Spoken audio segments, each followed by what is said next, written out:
Bakit nga ba pinili ko yung 310,000 kesa sa 30K? Well, kasi 6 years ako sa abroad and gusto ko ng mabilis na pagbabago sa buhay ko, and sawa na rin ako sa cycle na puro resibo yung naiipon ko sa abroad, kaya I go for VIP, I go for 310,000, nag-all out dito sa negosyo. And after that, alam ko din sa sarili ko na itong negosyo na to, kailangan ko din siyang trabahuhin, kailangan ko din umattend sa mga training kasi I am someone na wala din naman akong alam sa pagnenegosyo.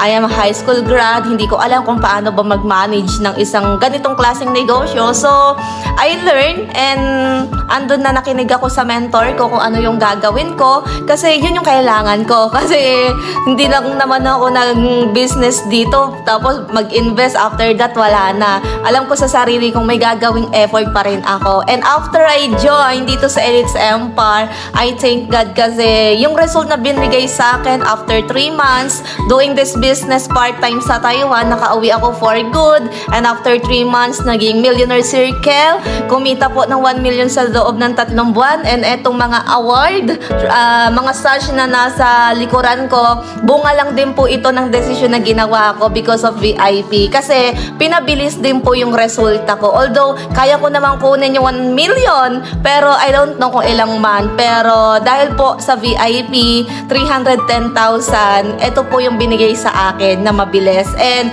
hindi lamang po yan, yung dating OFW na nagtatrabaho sa abroad, right now po, nakakapunta na tayo sa iba't ibang bansa, nakapunta na sa Korea, nakarating na ng Thailand, Vietnam, Hong Kong, Cambodia, na dati hindi ko hawak yung oras ko, but right now hawak ko na yung oras ko at nakakapag-travel. Dati ako'y nagtatrabaho sa abroad, right now pumupunta na lang sa abroad. And hindi lamang po yon, yung dating OFW, right now driving BMW na I couldn't imagine and I couldn't see myself na magdadrive tayo ng sariling sasakyan dito sa community. And I'm so grateful kasi nag-decide lang din ako sa business na to. Because of VIP, because of 310,000, ang laki na pala ng binigay at binalik sa akin. And kung titingnan, ito yung dinadrive natin right now na sasakyan, a BMW car na bunga lang din po ng negosyong ginagawa natin dito sa business na to. And thank you so much to my mentor,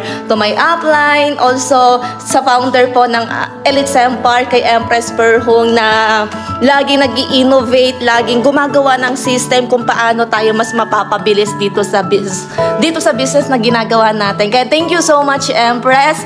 Hindi ko din to magagawa at wala din ganitong klaseng result ako kung wala yung sistema ng Elites Empire. And I'm so grateful for that. Because of that, eto po yung mga result ang binigay sa akin. And uulit-ulitin ko na pasasalamatan ko yung community Elites Empire.